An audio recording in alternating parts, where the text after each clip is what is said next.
Hello everyone, this is another video by Ryder Rock On, your commentator for today. And this video is, it's a twofold, it has twofold purpose. One, to show up this awesome multitask map that I found.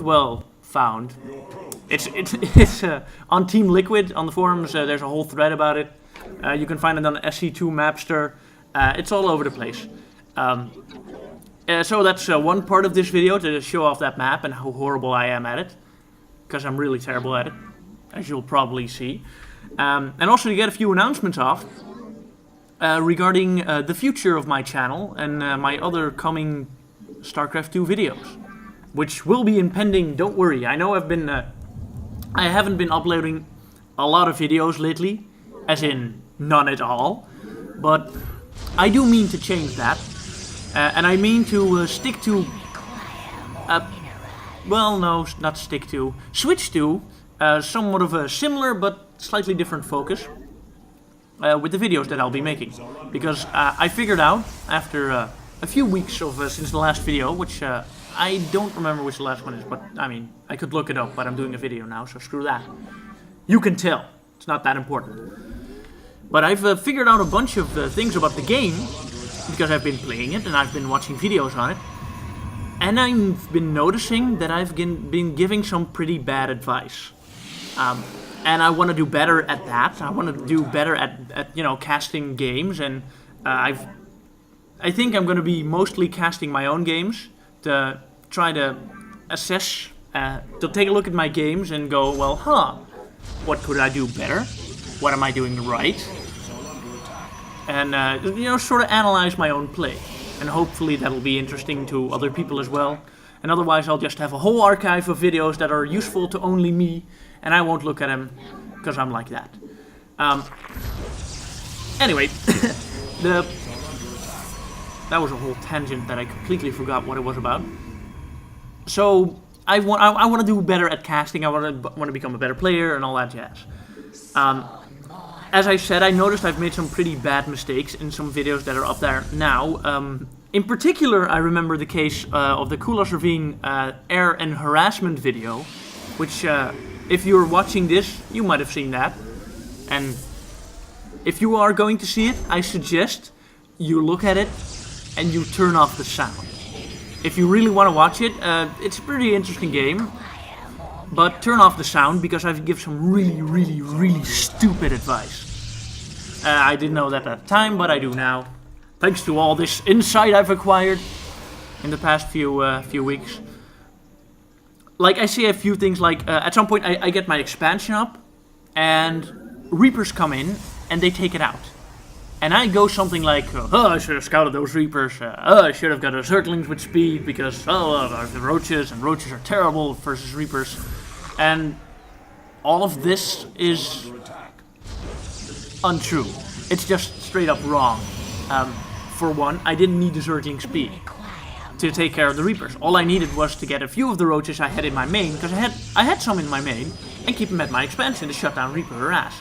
If I kept the Roaches right there. I mean, they have similar range. I think they actually have the same range. If that. Regardless, Roaches can be pretty good if controlled properly to stay off Reaper harass, because Roaches are a lot stronger than Reapers. End of story. But I go off, I should have had Zerglings, and I should have done a different strategy, because what I'm doing now isn't working, while in reality, all I needed to do was control a little better. And just make some subtle adjustments. I didn't have to go all overboard and pick a whole different strategy because something was giving me trouble. In this case, that was the Reaper harass. So that's some bad advice I give there. I think I say something along the lines of Mutas not being perfect against Vikings, which of course is just not true at all. Mutalists are great at taking care of Vikings. The point was I was getting out-produced because my expansion got killed by Reapers. So, that sort of kills all that.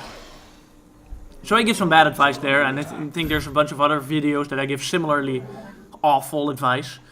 And I'm going to do less of that. And I'm going to do more good stuff. I'm going to try and see, I've been watching a lot of Day 9 Daily since, actually while I was casting videos, but also since then.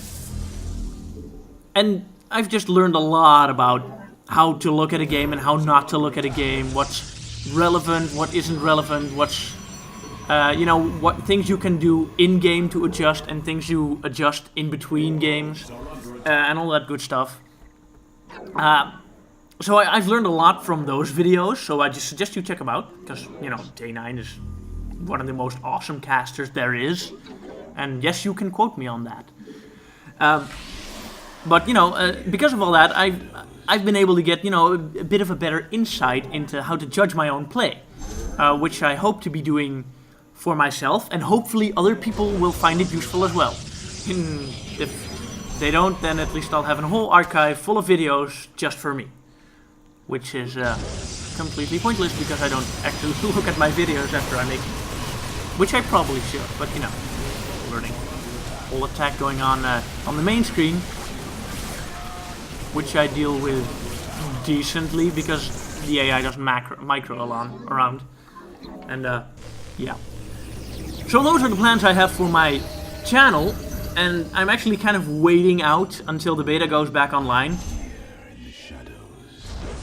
Because then I get to play the game, and I get to play new games, and I get to look at that with my current view, and assess that and adjust, and hopefully be a little bit of an extra learning tool, but also help spread the word.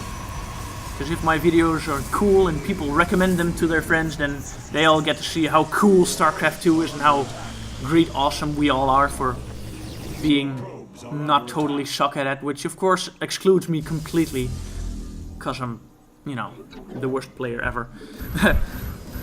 Regardless, so yeah, that's all. That's basically all I wanted to say with this video, and to show off a little bit of this map. So yeah, I really don't have anything else to say. Let's just sort of watch this video and see how it pans out. Oh well, I lost.